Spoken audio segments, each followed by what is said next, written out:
నేను ముందు నుంచి టెక్నికల్ సైడ్లో ఉండేవాడిని. సో నేను ఎప్పుడు ఏ మంచి పాయింట్ కనబడుతున్నా ఏ బుక్లో అయినా ఒక రఫ్ బుక్లో రాసుకునేవాడిని. అలా రాసుకుంటూ రాసుకుంటూ వెళ్తే అవి వందలు వేలు అలా అయిపోయాయి. ఇప్పుడు నాకు వచ్చిన డౌట్ ఏంటంటే అలా అవి పెరిగిపోతూ ఉన్నాయి. కొన్ని కొన్ని మళ్ళీ ఆ వేలల్లో నుంచి కొన్ని మళ్ళీ ఫిల్టర్ చేసాం, మళ్ళీ అందులోంచి మళ్ళీ కొన్ని ఫిల్టర్ చేసాం. అలా ఫిల్టర్ చేసుకుంటూ వెళ్తున్నాం. కొంచెం అది రాసుకుంటేనే నాకు అది అర్థం అవుతుంది. మామూలుగా చదువుతుంటే అంత ఎక్కువ ఇది అవ్వట్లేదు. సో అలా ఎన్నెన్ని రాయగలుగుతాం, దానికి ఏమన్నా కొంచెం కరెక్ట్ మార్గం కావాలి. సో మీరు చెప్పిన అనుభవం నాకు కూడా వ్యక్తిగతంగా ఉంది. 1995 నుండి ఆల్మోస్ట్ ఒక 10 ఇయర్స్ పైగా నేను కొన్ని వేల పుస్తకాలు చదివాను.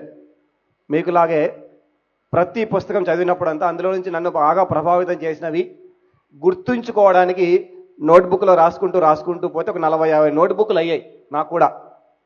కానీ అవి ఎప్పుడైతే నేను ప్రాక్టికల్గా పెట్టడం మొదలుపెట్టాను, అంటే ప్రాక్టీస్లోకి వెళ్తాం కదా, ఒక పాయింట్ తీసుకున్నాం ఆ పుస్తకంలో నుండి, దాన్ని పాటించాం, అప్పుడు నరాల్లోకి వెళ్ళిపోయింది ఆ పాయింట్. అప్పుడు నాకు ఆ పాయింట్ను మళ్ళీ గుర్తు చేసుకునే అవసరం లేదు. ఒక పాయింట్ మనం చదివినప్పుడు చదవడం అనేది ఒక పాయింట్ అయితే, గుర్తుంచుకోవడం రెండో విషయం అయితే, అన్నిటికంటే మోస్ట్ ఇంపార్టెంట్ ఏంటంటే ప్రాక్టీస్ ప్రాక్టీస్ ప్రాక్టీస్. దానే జ్ఞాన యోగము అంటాం.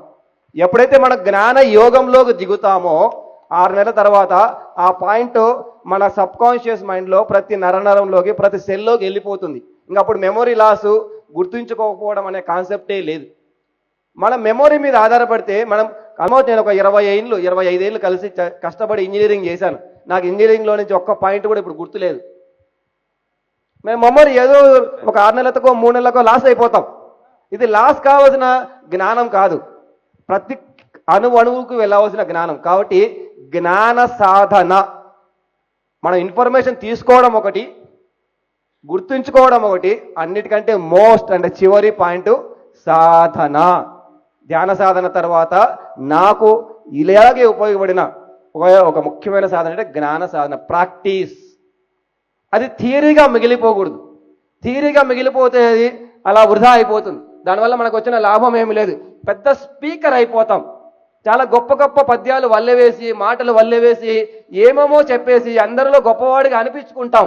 థియరీగా అది మన మైండ్లో ఉండిపోతే, మెమొరీలో ఉండిపోతే, అదే ప్రాక్టికల్స్లోకి వెళ్ళిపోతే డీప్ సైలెన్స్లోకి వెళ్ళిపోతాం, హైయెస్ట్ కాన్ఫిడెన్స్లోకి వెళ్ళిపోతాం, హైయెస్ట్ బ్లిస్ఫుల్ హ్యాపీనెస్లోకి వెళ్ళిపోతాం. అది నా వ్యక్తిగత అనుభవం సార్.